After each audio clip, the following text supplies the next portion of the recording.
morning, class! So today I'm going to be showing you my PowerPoint off of my computer because my smartboard's not working today.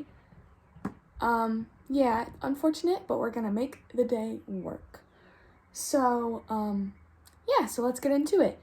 The immune system and hemorrhagic fevers.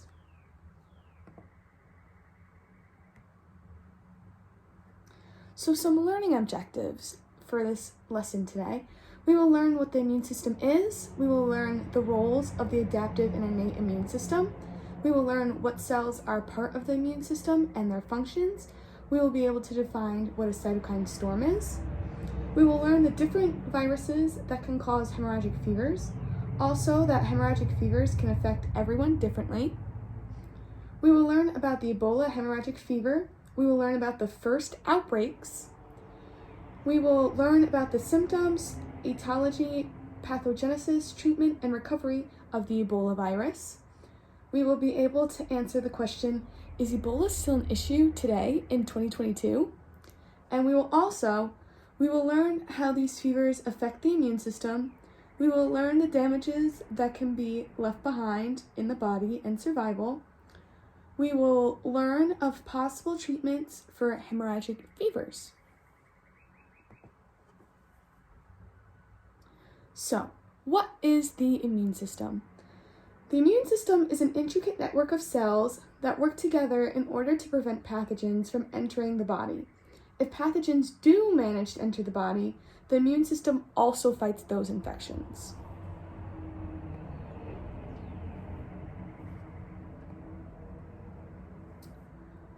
The immune system, innate versus adaptive. The innate immune system is the first line of defense for the body. Consists of skin, mucous membranes, and phagocytes. Phagocytes eat and kill foreign cells in a process called phagocytosis. Innate cells do not have memory and respond to every pathogen the same way every time. They are non-specific. If the innate immune cells cannot fight off the infection, this alerts cells of the adaptive immune system to start working. So here is a little diagram, and it's a little chart of how the innate system works. So here we have blood-borne, so we have the complement cascade and alternative pathways, and we have the phagocytes, and then over here we have the physical barriers, which is like the skin and mucous membranes, like I said before. So it's just a nice little chart that goes over what I mentioned in this slide. So, onto the adaptive immune system. This is the part of the immune system that has memory and its response to a recurring pathogen becomes more efficient each time. B cells are necessary for the adaptive response. They control humoral immunity, and they use antibodies to attack extracellular pathogens.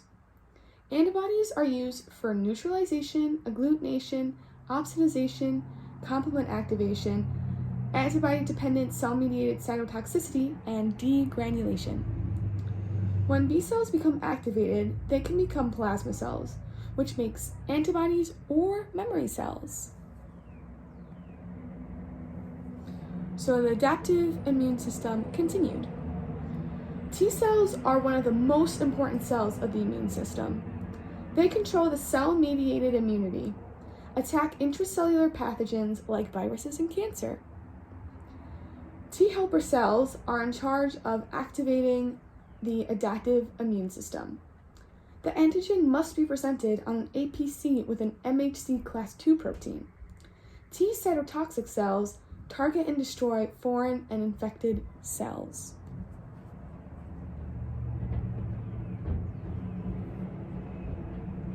So next part of the immune system is the cytokines.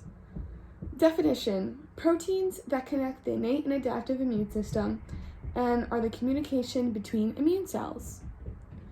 The cytokines that cause inflammation: IL-1, IL-6, and IL-17. IL-1 also can activate B and T cells. Tumor necrosis factor is a pro-inflammatory and fever cytokine released by macrophages. IL-2 helps with T cell proliferation. Down here is a little picture of what the cytokines do. So the cytokine producing cell releases cytokines, and it goes to the target cell, and there's a little receptor that picks up the cytokine. And yeah, we'll learn about something that has to do with this probably the next slide or two. So here is a nice little chart that shows the entire process of the innate and adaptive responses. I like this chart because right here in the middle, it shows how the cytokines are the bridge between the two systems. So cytokine storms. Cytokine storm definition: dangerously high levels of cytokines in the circulatory system, leading to the hyperactivation of immune cells that, if left untreated, can cause multiple organ failures and septic shock. Cytokine storms are often due to dysfunctional cascade induction. Cascade induction. A cytokine reaches its target cell, more cytokines are released, more target cells get reached, more cytokines get released, and so on and so forth. Cytokine storms can cause high fevers, renal failure, liver damage, and stress-related cardiomyopathy, also known as heart muscle disease. You will see some of these symptoms later on when we talk about hemorrhagic fevers. So you can tell that these go hand in hand. So down here I have a little picture that just shows cytokine storms, certain things that they do: clotting, shock, lung injury, cell death, and then inflammation, organ failure, infection leads to death. Sometimes, not all the time, most of the time. So cytokine storms continued. There are multiple autoimmune and pathological triggers. Prolonged immune activation due to the body struggling to fight an infection. Autoimmune disorders where cytokines are activated when there is no pathogen present or activated in an inappropriate excessive amount. Hyperinflammation, coagulopathy, and low platelet count caused by cytokine storms drastically increases the risk of spontaneous hemorrhage in a patient. Coagulopathy, blood's clotting factors are impaired, preventing blood from clotting. So this second to last sentence here, we notice it talks about spontaneous hemorrhage. That kind of goes along with this little picture I have in the corner. It's the immune system, super big with lots of guns and whatever. And then Ebola is like really tiny over here. So like Ebola is really bad, but sometimes the real killer is that the immune system kind of just goes haywire. That's what that picture says to me. So this is a little puppy meme break because we're halfway through, and who doesn't like a puppy and a meme, right? So it says, who's the best? You're the best. Who's awesome? It's a little beagle, because we're SUNY Delhi, so we got beagles on campus. Very fitting, in my opinion. So that was a little mental break, and now we're gonna continue on to hemorrhagic fevers.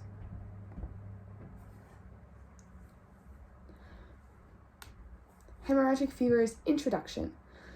A vascular hemorrhagic fever diagnosis is made if a patient has a fever, increased vascular permeability, decreased plasma volume, coagulation abnormalities, and some degree of hemorrhaging occurring. VHF can be caused by different types of RNA viruses. The most prevalent types are arenaviruses, bunniaviruses, filoviruses, and flaviviruses. Hemorrhagic fevers vary in degree of intensity, from almost asymptomatic to life-threatening. Ebola and Marburg hemorrhagic fevers are known for enormously high fatality rates, while dengue and yellow fever tend to be asymptomatic. So down here I have a little picture.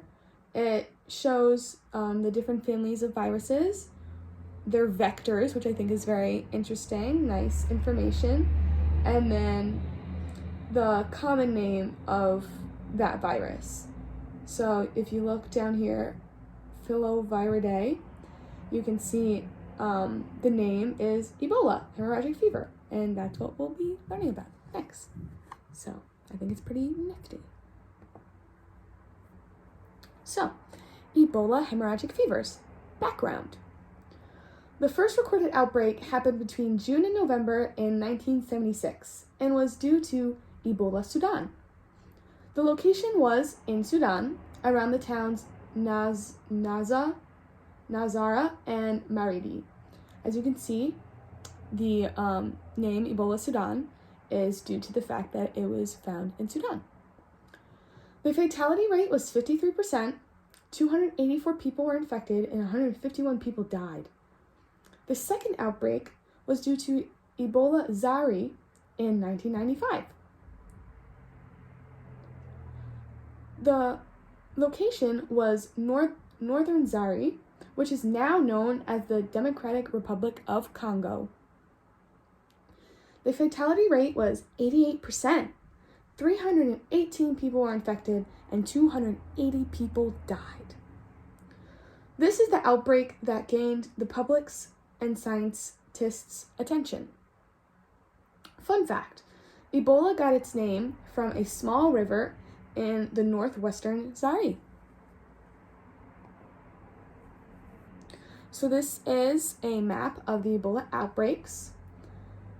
So this is the Sudan 1976 one, and then down here is the Zaire 1995 one.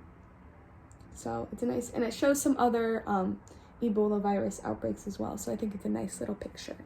Gives some extra information. So Ebola hemorrhagic fevers, what it is. So Ebola hemorrhagic fever is caused by a negative strand RNA virus and is a zoonotic virus. Ebola is transmitted zoonotically by touching infected animals alive or dead. Morphologically, Ebola is a single-stranded genome that is encoded in an envelope. On the envelope are glycoproteins that are arranged into homotrimers. Homotrimers are 3 polypeptide chains that are bundled together and identical. There are 3 genuses that are pathogenic to humans: Ebola Sudan, Ebola Zaire, and Ebola Ivory Coast. These 3 genuses are seen predominantly in Africa. Ebola is classified as a filovirus, as we saw before on that little picture. And this is a little picture of what an Ebola virus looks like under a microscope. Not fun, not fun. So, next we have Ebola hemorrhagic fever etiology. So, the incubation period is 2 to 21 days. A person with Ebola cannot transmit it until they show signs of symptoms. Transmission from one human is with bodily fluids such as saliva, blood, breast milk, and semen. Ebola enters the body through mucous membranes and skin wounds. So down here I have a little picture that shows Ebola circulating between animals and then going into like animals that aren't technically its host, and then how that would get to humans, and then how humans would give it to each other. So it's a nice little graphic. So this slide is a little bit of a doozy, but don't worry, we'll get through it. Ebola hemorrhagic fever, pathogenesis. So pathogenesis is the progression of a disease. So the Ebola virus affects both the innate and adaptive immune system. 1. The presence of the Ebola pathogen causes cytokines to be released. Acute phase reactants are then released, and this causes cell damage. Acute phase reactants are inflammatory cells that have a key role in serum concentrations during inflammation. Adverse side effects are fever, lethargy, anorexia, and anemia. these side effects you will also see in hemorrhagic fever, so it all ties in together. The hemorrhaging and low platelet count is due to preventing the coagulation cascade from working properly. This is done with platelet aggregation. So the coagulation cascade is the plasma pathway that deals with the process of forming blood clots. Platelet aggregation is the blood clotting that takes place at the site of an injury. So with platelet aggregation going on, so is liver damage at the same time. So this is preventing clotting factors from being produced. This is what causes hemorrhaging.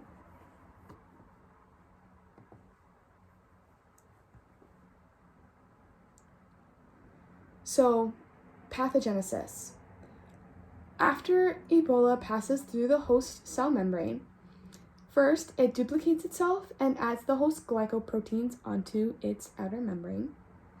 Once inside the cell, transcription and translation begin to turn the viral RNA into proteins, those sneaky little guys. This is done using VP30, which activates the start codon.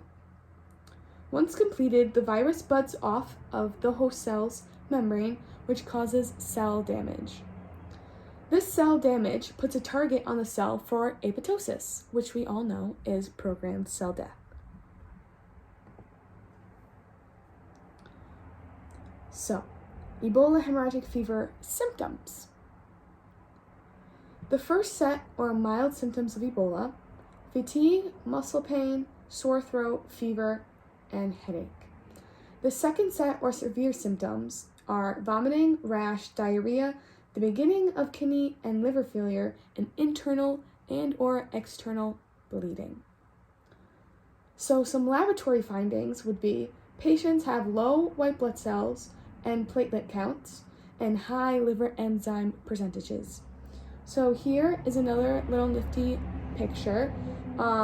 It goes through some of the symptoms you might have as the days go by and where those symptoms might be occurring. Like what part of the body is affected during what day.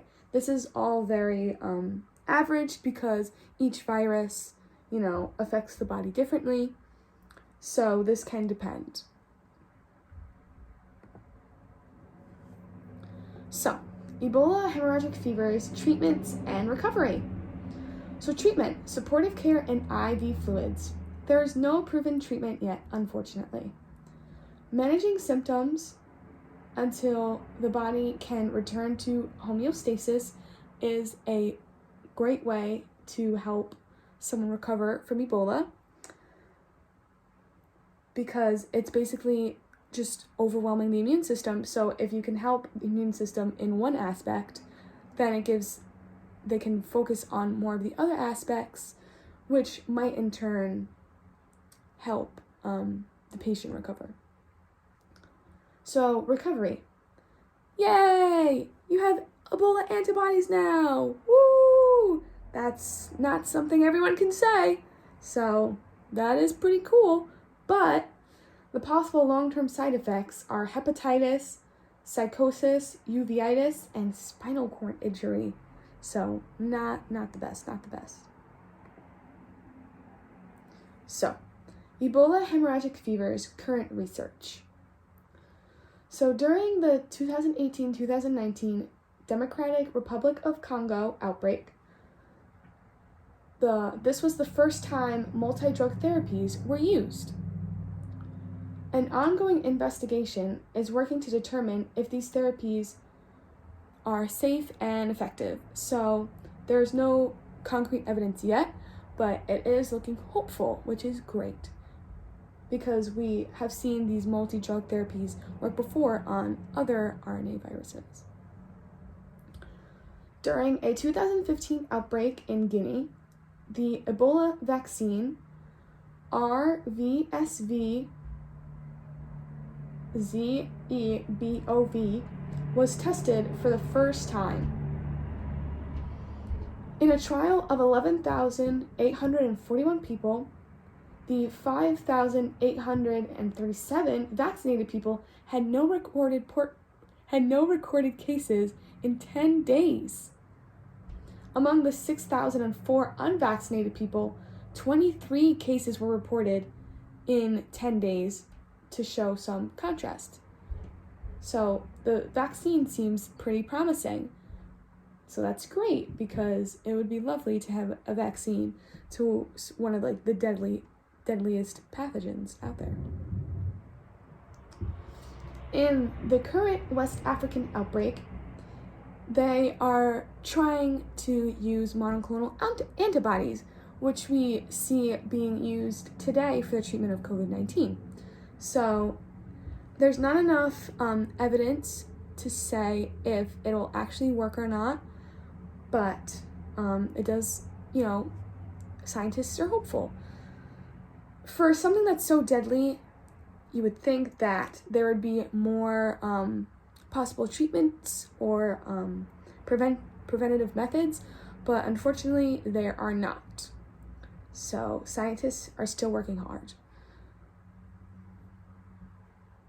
It's hard to get treatments because it's an RNA virus, so it can constantly mutate, and so it definitely makes it hard to keep up. And since the Ebola virus, depending on the strain you get, varies so greatly in your symptoms and what gets affected in the body and how it damages your body and how long it takes, all that, it's very hard to come up with a virus, a vaccine, or preventative measure that will actually work.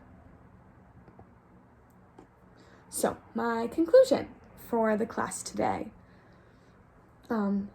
This topic relates to immunology because hemorrhagic fevers show what happens if the immune system gets out of control.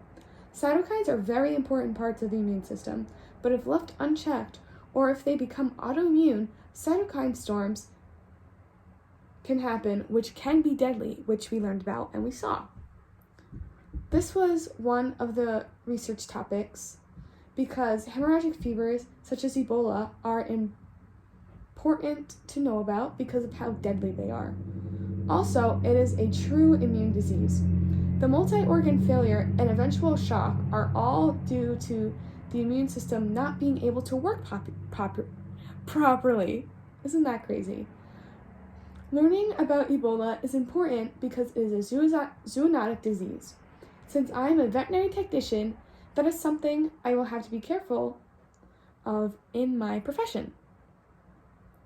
Also, during my research, I saw some evidence that dogs can have some form of hemorrhagic fevers as well. Not Ebola necessarily, but it was definitely interesting to look at. I didn't put it in this lesson because there wasn't enough evidence. I didn't find any more articles on it, so I kind of left it out, but it's definitely food for thought and it's interesting to think about. So we're excited, and some more we're excited, because class, it is never good to plagiarize. That is bad. You can get expelled from college for that, so don't.